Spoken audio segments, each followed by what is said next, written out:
Welcome to part 1 of our chilling 10-part series, Neighbors Next Door Are So Weird. In this series, we dive deep into the eerie happenings in a seemingly quiet suburban neighborhood. What starts as an ordinary life quickly spirals into a nightmare that no one saw coming. Get ready to be drawn into a mystery that will keep you up at night, wondering just who, or what, lives next door. Moving into a new house after my divorce felt like hitting the reset button. The chaos of my old life, endless arguments, long days spent in the silence of an empty house, was all behind me now. I needed peace, and Rosewood Lane seemed like the perfect place to find it. This neighborhood was exactly what I'd been craving.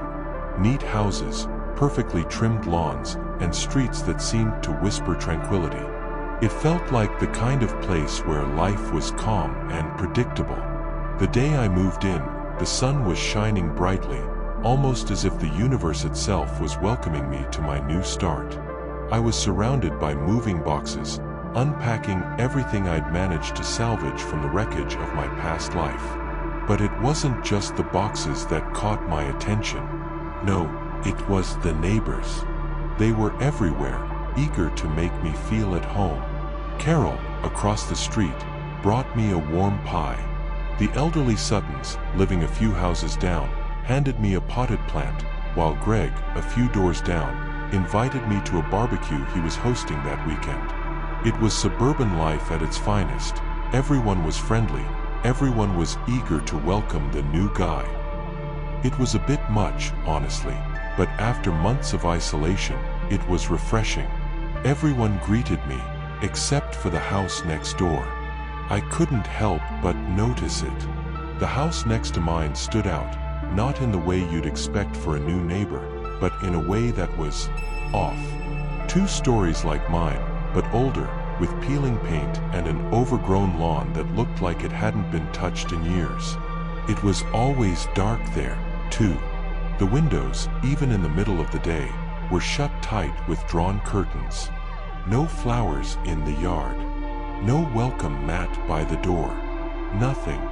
In all the time I spent unpacking, I never saw a single person come or go from that house.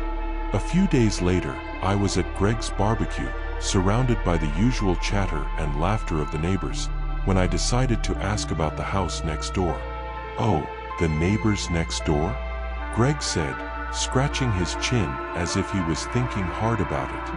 "Yeah, they're kind of strange.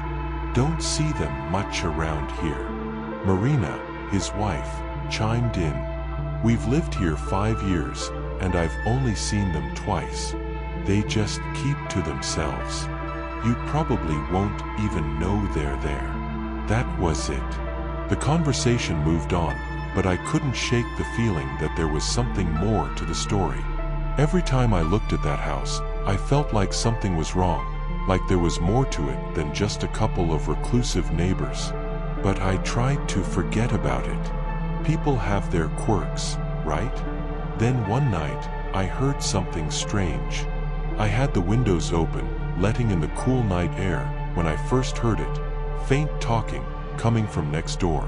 At first, I thought it was just the wind, maybe a car driving by or someone walking their dog. But no, these voices had a rhythm to them, an odd cadence that didn't sound like normal conversation.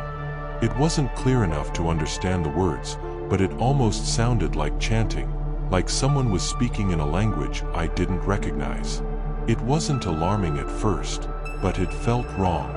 It was soothing, in a way, but deeply unsettling. I tried to tell myself it was just late-night noises, maybe some night owls or people talking in their living room. I rolled over and tried to block it out. The next night, it happened again. This time, it was louder, clearer. I got up, pulled back the blinds, and peered out into the darkness of the yard next door. I could see nothing, just the vague shape of their overgrown lawn under the dim light of a distant street lamp. But those voices, they were there, just outside, echoing in the air with that strange, staccato rhythm. It was like something I couldn't place, a sound that made the hairs on the back of my neck stand up. I told myself to look away, but I couldn't. My eyes were fixed on the empty yard, waiting for something, anything, to happen. But nothing did. The voices faded, and the night returned to silence. Over the next few nights, the voices became a regular occurrence. Sometimes they were soft, like whispers carried on the wind. Other times they were louder, sharper, urgent even, but always with that same strange rhythm. I tried to convince myself it was nothing, just my imagination running wild. Then, one night, the voices came right up to my window. It was past midnight when I first heard it. A low hum, unlike anything I had heard before. Not the voices this time, but something worse. It sounded like someone was standing just outside my window, muttering in an unintelligible language. I froze, my heart pounding in my chest. Slowly, I crept to the window, barely daring to breathe. The yard was as dark as ever, but the hum was unmistakable, low, garbled, like something out of reach. I wanted to look, really look, but fear held me in place. Something told me that whatever was out there, I didn't want to see it. With my heart racing, I backed away, pulling the covers up around me like a child afraid of the dark. I didn't sleep that night. By morning, everything was normal again.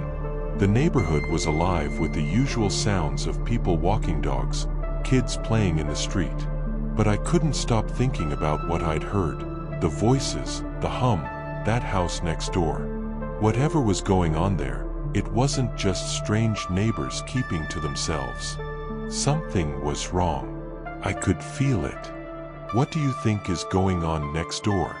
Leave your theories in the comments below, and don't forget to subscribe to Untold Echoes so you won't miss the next part of this unsettling mystery. Part 2 drops tomorrow, and trust me, it gets even creepier. Make sure you hit the bell to stay updated. Thanks for watching, and stay tuned for more.